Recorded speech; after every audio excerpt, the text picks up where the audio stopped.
Tez pişet әрі оңай. Кейінгі видеоларда қандай рецепт қалайсыздар. Саламатсыздар ма, қалдарыңыз қалай? Қош келдіңіздер менің каналыма. Бүгін макарон істейміз.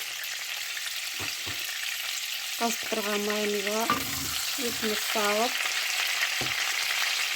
ақырындап қуырып аламыз.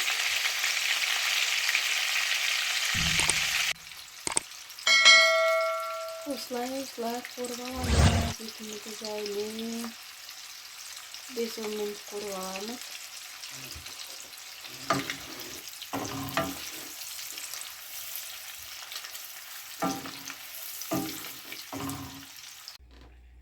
Етіміз қуырылып жатыр. Оған жуаны қосып қуырамыз.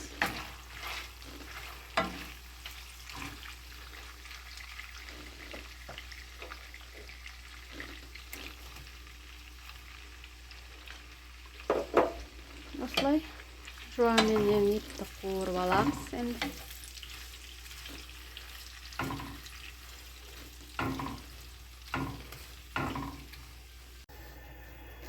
Пиязымыз қуырылып жатыр.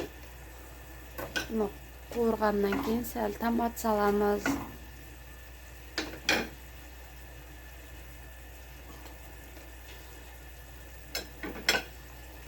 Томат салып араластырамыз.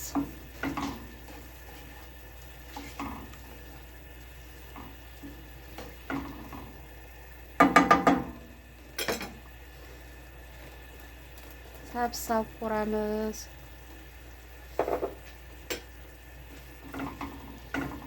Сәбізді 5-10 минут қуырып аламыз.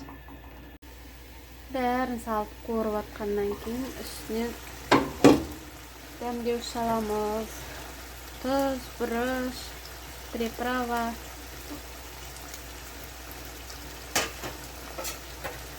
Әркім өз қалауынша қосып.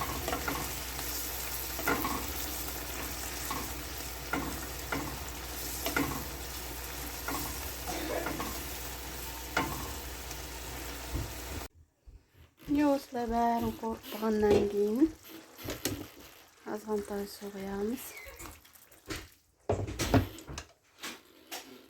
Су құйып болғасын көтереміз де макарон саламыз.